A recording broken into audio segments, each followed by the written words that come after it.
நீங்கள் இதெல்லாம் பார்க்குறதுக்கு முன்னாடி பசுமை விவசாயி சேனலுக்கு வந்து சப்ஸ்கிரைப் பண்ணுங்கள், லைக் பண்ணுங்கள், ஷேர் பண்ணுங்கள். ஏன்னு கேட்டிங்கன்னா பசுமை விவசாயன்றது செல்ஃப் மோட்டிவேட்டடாக விவசாய ரிலேட்டடாக ப்ராடக்டை வந்து மக்களுக்கு கொண்டு போய் சேர்க்கணுன்ற ஒரு மோட்டிவோடு பண்ணிகிட்ருக்காங்க. கண்டிப்பாக அவங்களுக்கு ஆல் தி பெஸ்ட் சொல்லியே ஆகணும். கண்டிப்பாக சார் உங்களோட சப்போர்ட்டும் எங்களோட சப்போர்ட்டும் இருக்கும். நீங்கள் இன்னும் மேலும் வளர நாங்கள் வாழ்த்துக்களை தெரிவிச்சுக்கிறோம் சார். பசுமை விவசாயம் இதுக்கு வந்து நீங்கள் வந்து சப்ஸ்கிரைப் பண்ணுங்கள். பசுமை விவசாயம் சேனலை சப்ஸ்கிரைப் பண்ணுங்கள். பசுமை விவசாயம் சேனலை சப்ஸ்கிரைப் பண்ணுங்கள். இந்த சேனலை வந்து சப்ஸ்கிரைப் பண்ணி நீங்களும் சப்ஸ்கிரைப் பண்ணி இதை பார்க்கலாம். உங்களுக்கு தெரிந்த அறிமுகமானவர் கூட இந்த சேனலை பற்றி சொல்லி அவர்களையும் சப்ஸ்கிரைப் பண்ணி சந்தாக்களை சேர்த்து விடுறது உங்களுக்கு சிறந்தது.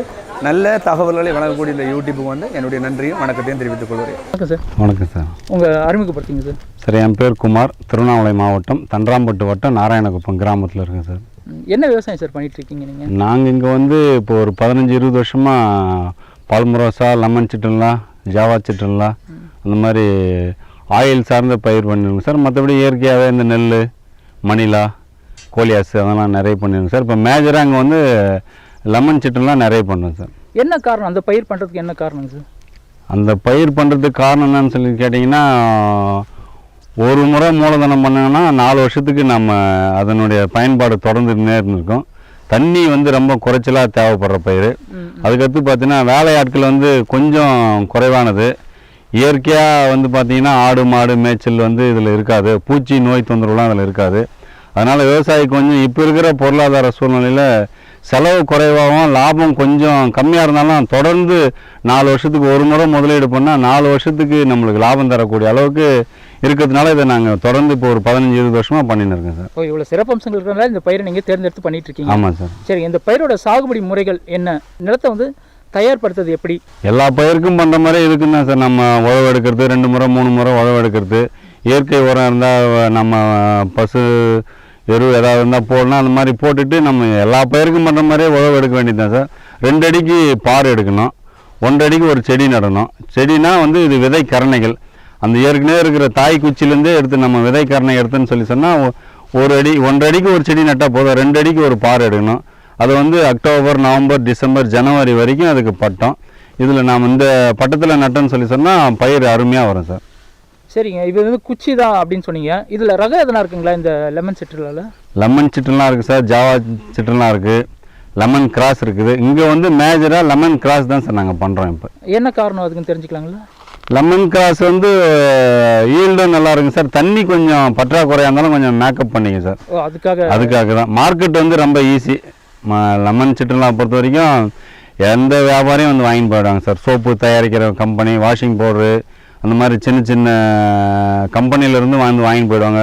தருமபுரியிலேருந்து வருவாங்க, அரூர்லேருந்து வருவாங்க, ஊட்டி, சென்னை அந்த மாதிரி எல்லா இடத்துலேருந்து வியாபாரிகள் வந்து இங்கே ஈஸியாக வருவாங்க சார். இதுக்கு விற்பனை வாய்ப்புகள் அதிகன்றீங்க? விற்பனை வாய்ப்புகள் அதிகம். சரிங்க, இது இப்போ லெமன் சிட்ரலில் வந்து எந்த மாதிரி மண்ணிலையும் வருமா, இல்லை எந்த மாதிரி மண்ணில் வந்து நல்லா வரும், அதை பற்றி சொல்ல முடியுமா? எல்லா மண்ணிலையும் நல்லா வரும் சார். ஆனால் ஊற்று எடுக்கக்கூடாது. தொடர்ந்து ஊற்று எடுத்துச்சுன்னு சொல்லி சொன்னால் பயிர் வராதுங்க. ஊற்று எடுக்கக்கூடாதுன்னா தண்ணி தேங்கி நிற்கக்கூடாது. தண்ணி வந்து ட்ரையாக போயின்னு இருந்தால் கூட ஒன்றும் பிரச்சனை இல்லை.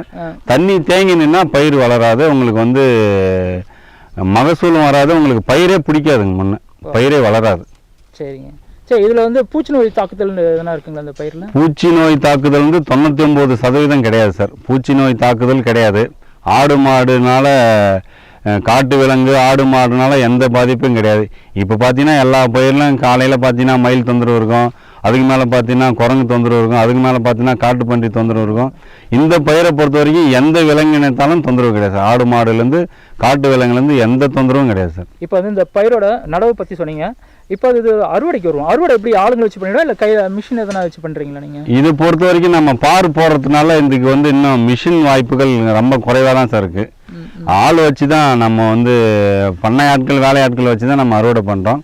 அறுவடை பண்ணி நிலத்திலே ஒரு 2 நாள் காஞ்சி அங்கேருந்து கத்தை கட்டின்னு வந்து இங்கே நம்ம இந்த போடுற மாதிரி போட்டுட்டுன்னு சொல்லி சொன்னால் இங்கேருந்து பாய்லரில் இங்கே தான் ஆயில் வந்து நம்ம எக்ஸ்ட்ராக்ட் பண்ணி கொடுப்பாங்க. ஓ, அப்படியே அந்த கட் பண்ணிட்டு மட்டும் அதை வைக்க முடியாது, எடுத்துகிட்டு வந்து பாயில் பண்ணணும் சார். நம்ம வந்து இந்த மாதிரி இதில் வந்து பாயில் பண்ணணும், பாய்லரில் பாயில் பண்ணணுங்க.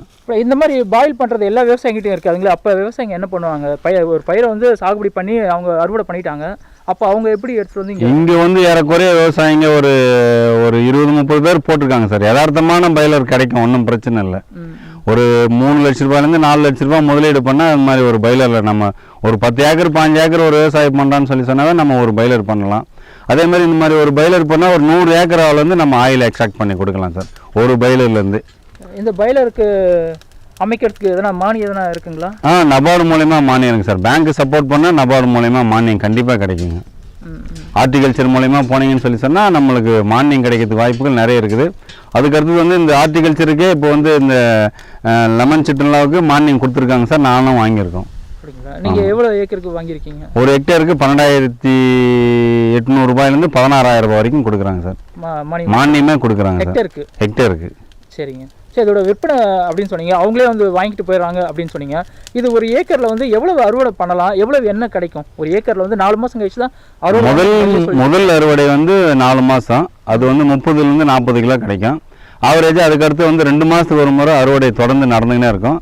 ஹையஸ்ட் ஈல்டு வந்து பார்த்தீங்கன்னா உச்சபட்சம் 40 கிலோ ஆயில் கிடைக்கும் சார் ஒரு ஏக்கரில். 40 கிலோ ஆயில் கிடைக்கும். ஒரு கிலோ எவ்வளோ விலைக்கு போகும்? மினிமம் வந்து 700 ரூபாயிலேருந்து 900 ரூபாய் வரைக்கும் போயிடும் சார். இப்போ வந்து 700 ரூபாய் மார்க்கெட் ரேட்டு. சரி, இது இந்த ஆயில் எதுக்கு உபயோகப்படுத்துகிறாங்கன்ற விஷயம் உங்களுக்கு தெரியுங்களா? ஆயில் நாங்கள் அடுத்த ரேஞ்சுக்கே போகல சார். ஆனால் காஸ்மெட்டிக்ஸ் யூஸ் பண்ணுறாங்க, பெஸ்டிசைடு அந்த மாதிரி விஷயத்தெலாம் யூஸ் பண்ணுறாங்க. மேஜராக சென்ட்டுக்கும் யூஸ் பண்ணுறாங்க. இது வந்து ஏற்றுமதி ஆகுது சார். இந்த ஆயில் முழுக்கவே ஏற்றுமதி ஆகுங்க. சரிங்க. இது வந்து ஒரு ஏக்கருக்கு வந்து எவ்வளவு செலவு செய்கிறாங்க, எவ்வளவு வருமானம் எடுக்கலாம்? முதல் கட்டிங் பொறுத்த வரைக்கும் நம்மளுக்கு வந்து செலவு கொஞ்சம் கூடுதலாக இருக்கிற மாதிரி இருக்குங்க சார். லாபமும் வருமானமும் சரியாக இருக்கும். வருமானமும் செலவும் சரியாக இருக்கும் முதல் கட்டிங்க. ரெண்டாவது கட்டிங் பார்த்தீங்கன்னாக்கா நம்மளுக்கு முதலீடுன்னு பார்த்தீங்கன்னா ஒரு மூட்டை யூரியா, ஒரு மூட்டை டிஏபி, ஒரு மூட்டை பொட்டாஷு, அதுக்கடுத்தது அறுவடை செலவு, பாயில் பண்ணுற செலவு தானே தவிர மற்றபடி எந்த செலவும் நம்மளுக்கு கிடையாது சார். அப்போ அந்த 4 வருஷம் நம்ம அறுவடை பண்ணிக்கினே இருக்கலாம். 2 மாதத்துக்கு ஒரு முறை அறுவடை பண்ணிக்கினே இருக்கலாம். நல்லா வளர்ந்துச்சுன்றதுக்கோசரம் 45 நாள்லேயே 50 நாள்லேயே கண்டிப்பாக நம்ம வந்து அறுவடை பண்ணக்கூடாது. அந்த மாதிரி பண்ணணும்னு சொன்னால் குறுத்து காஞ்சி பயிரோட ஆயில் காலம் வந்து குறையும். கண்டிப்பாக 1 வருஷம் குறைஞ்சிரும். அதனால வந்து ஒரு 60 நாள்ன்றது கன்ஃபார்மாக பண்ணி 60 நாள் கழிச்சு வந்து 2 மாதத்துக்கு ஒரு தடவை, அதாவது ஃபர்ஸ்ட் வந்து 4 மாதம் கழிச்சு அறுவடை பண்ணணும். அதுக்கு அடுத்தது 2 மாதத்துக்கு ஒரு 2 மாதத்தோட அறுவடை தொடர்ந்து பண்ணினே 60 நாள் வந்து கண்டிப்பாக இருக்கணும். எப்படி தெரியும் நம்மளுக்கு அந்த 60 நாள் எதனா பயிரோட வளர்ச்சி எதனா வித்தியாசம் தெரியும்? வளர்ச்சி பார்த்தீங்கன்னா 45 நாள்லே நம்மளுக்கு வளர்ச்சி 60 நாள் மாதிரி வளர்ச்சி தான் சார் தெரியும். ஏறக்குறைய நம்மளாம் ஒரு கணக்கு பண்ணிக்க வேண்டியது தானே தவிர வளர்ச்சி பார்த்தீங்கன்னா 45 நாள்லேருந்தே நம்மளுக்கு தெரியும். 60 நாள் வளர்ச்சி மாதிரியே தெரியும். இதுக்கு தண்ணி அவ்வளோ தேவைப்படாது. 15 நாளைக்கு ஒரு முறை தண்ணி இருந்தால் போதுமானது சார். அதிகபட்சம் 15 நாளைக்கு ஒரு முறை தண்ணி கண்டிப்பாக தேவைப்படும். சரிங்க. இப்போ இந்த பயிர் வந்து சாகுபடி பண்ணீங்க, இதுக்கு உங்களுக்கு அறிவியல் நிலையத்திலேருந்து எதனா ஆலோசனைகள் எதனா கொடுத்தாங்களா உங்களுக்கு? வராங்க சார். சேமாப்லேருந்து வந்து அப்பப்போ எங்களுக்கு வந்து பார்த்துட்டு போகிறாங்க, ஆலோசனை கொடுக்குறாங்க. பால்மரசில் வந்து புது ரகம்லாம் நம்மளுக்கு கொடுத்துருக்குறாங்க. இப்போ லெமனுக்கு சொல்லியிருக்காங்க வந்து நாங்கள் ஆராய்ச்சி பண்ணுறோன்னு சொல்லி சேமாப்லேருந்து வந்துடுறாங்க சார். சரிங்க. இவ்வளோ நாங்கள் கேட்ட கேள்விக்கு வந்து நிறைய விஷயங்களை என்கிட்ட பகிர்ந்துட்டீங்க. அது மட்டும் இல்லாமல் இந்த லெமன் செட்டியில் வந்து தண்ணி அவ்வளோ அதிகம் தேவையில்லை. அது மட்டும் இல்லாமல் 4 வருஷம் வந்து அறுவடை கிடைக்கும் நம்மளுக்கு. ஃபஸ்ட்டு 4 மாதத்துக்கு வந்து நம்மளுக்கு வந்து அறுவடை இல்லை சார், அறுவடை கிடையாது. அதுக்கடுத்துல 2 மாதம் வந்து நம்மளுக்கு அறுவடை கிடைக்கும் அப்படின்னு நிறைய தகவல்களை எங்கள்கிட்ட நீங்கள் பகிர்ந்துக்கிட்டீங்க. நாங்கள் கேட்ட கேள்விக்கு நிறைய விஷயங்களை எங்களுக்கும் தெரியாத விஷயங்கள் நிறைய விஷயங்கள் எங்களுக்கு சொன்னீங்க. பசுமை விவசாயம் சார்பாக ரொம்ப நன்றிங்க. வீடியோ உள்ள போகிறதுக்கு முன்னாடி நீங்களும் உற்பத்தி செஞ்ச பொருளை விற்பனை செய்யணுமா? உடனே பசுமை விவசாயம் செயலியை பதிவிறக்கம் செய்யுங்க.